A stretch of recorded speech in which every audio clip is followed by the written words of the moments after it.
Okay, welcome back.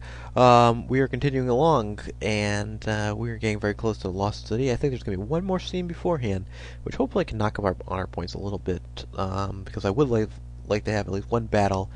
We have one battle more in the, pardon me, in the Lost City, at least.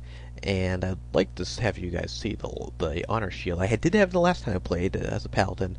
Unfortunately, I guess maybe we missed a trap or a couple other things that could have raised our honor points and gotten us that paladin ability. It's unfortunate we don't have that. Also, every time we do run into a demon or pardon me, any monster, we do have the screen tells us that our danger sense is tingling, I guess, to use a sort of a Spider-Man reference, but that doesn't really help too much since you know a monster's coming. But it sometimes provides a little bit of help, particularly in the fourth game, I think, more the third game. So I may have been incorrect about paladin abilities, or the paladin role being more important in the third game than in the fourth. I think it's probably the fourth, actually, is a little more interesting. Anyway, we are continuing on, and we are going to make our way to the Lost City.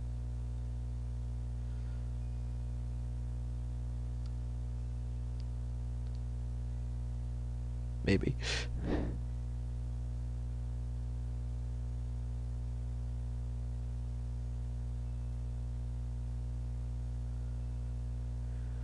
I'm not sure if it's trying to load something or if it's... Okay, so... Alright, now this is actually a battle, and it's a demon worm I believe we're going to face, and the demon worms actually, paladins I believe get extra points because, as a paladin, it's part of our job to rid the world of demons, so...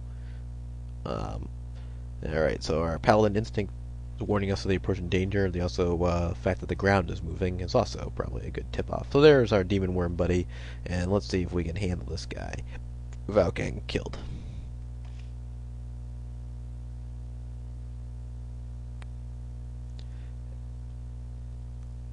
Alright, so we've made the cut, and we are slicing into him pretty well. We have pretty good stats, so we should be in pretty good shape to take this guy down, and he seems to be going down pretty quickly, which is good to see, since he seems pretty tough. Alright, we bested the demon worm. And he goes back into the ground. And that should give him some paladin points. It doesn't look like it was enough to get the honor shield, so I regret that. But it's not all that interesting, but it does give you a nice shield. I'm probably not going to do Quest for Glory 4 for reasons I can talk about at a closing video later on. But if we were, we would have most likely gained it at some point there. I just don't think it's quite as cool. I think it's a sort of it comes in a different form in the fourth game of the series, and even in the fifth game of the series than in the present game. But it's not all that important. I don't know actually how helpful it is. It just gives you a little bit more defense. But there's a blue shield that surrounds you.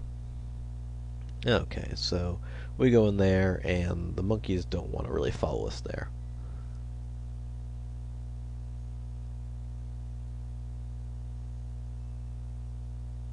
Alright, so there's one of the 8 men we were talking about. I guess they sort of live in the Lost City area.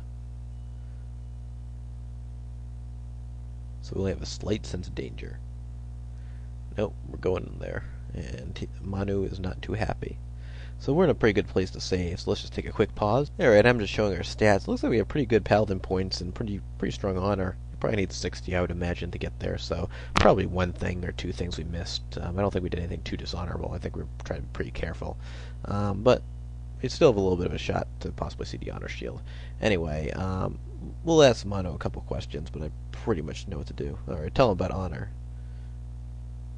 And he's pretty much not too convinced. So we'll ask him. And I think there's one hint in there. The secret door, maybe. There at the jackal head, but the eye. And we have that, and we actually, somehow, the mirror cat actually had it. Okay. So I pretty much know all about that already, just from playing the game a number of times. I don't know why a mirror bat actually has that. Okay. So we're going to proceed into the city. And Manu hangs out back there.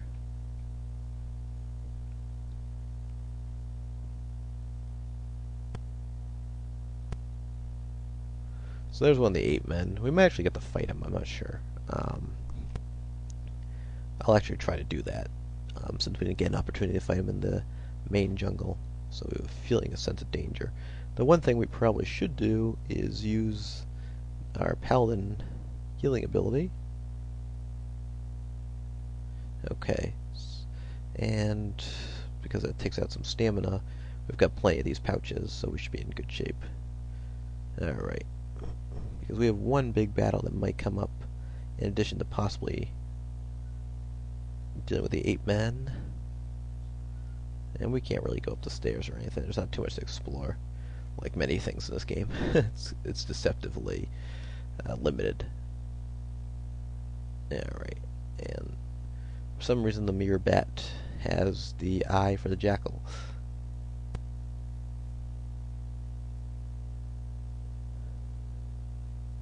Alright, so as soon as you come in, if you're a thief, you can sort of sneak in. I think a magic user can do something else.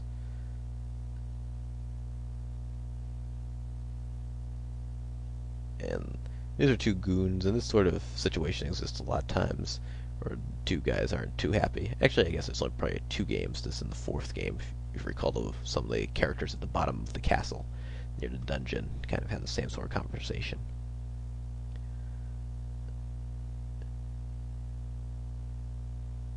Definite demonic presence. I wonder what that is. Well, maybe we could throw a dagger at one of them,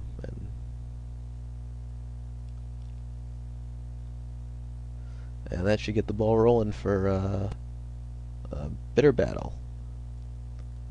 Alright. This guy seems to be going down pretty even faster than the demon worm. And I think it's because our strength and weapon use stats are just so high that we can pretty much cruise through this. Like, I mean, this game doesn't even really make any pretense that you have to dodge or anything. And for some reason, the other guy is gone. So the goon's done, and I don't think you can actually walk down the stairs or anything. I'll try, but I'm pretty sure the game forces you to. Huh, interesting. Alright, so it lets you go down that way, but it won't let you advance at all. So, we'll go through the door.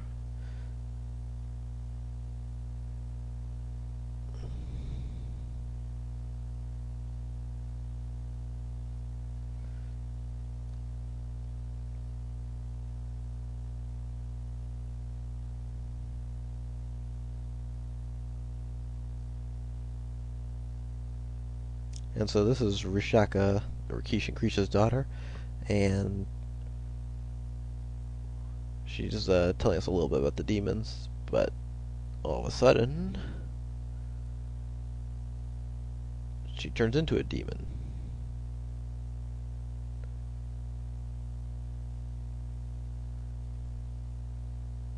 And pretty much the way to deal with this, you can actually fight him. I think he's a tough battle. I don't think that's the way you're supposed to do it. It's just use the dispel potion on him, and it turns him back into the daughter. And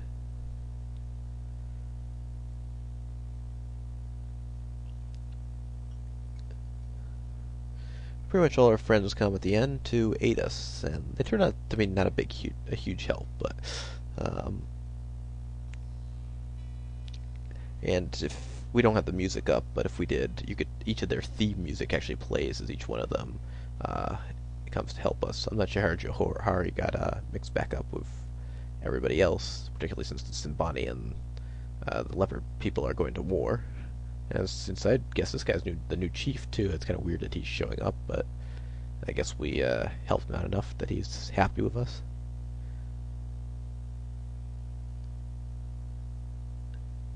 And here comes Rikishi, and he's going to use his paladin healing ability to heal his daughter.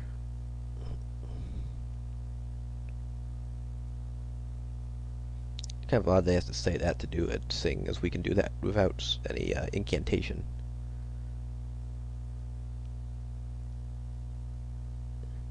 Alright, so, and the thief just came here pretty much to get away from Tarna.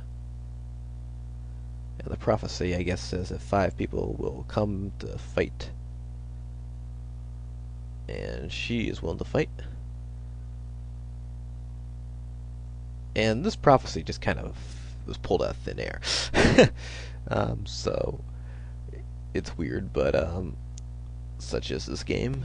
And here Manu finally comes in to show his bravery, and um,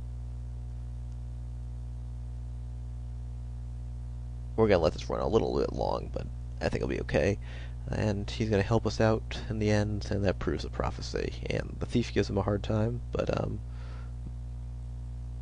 Rikishi rebukes him somewhat, saying that even the smallest guy can help us out. So there's a good lesson in all this too. And Rikishi somehow has the paladin ability to move rocks or turn them or make them disappear.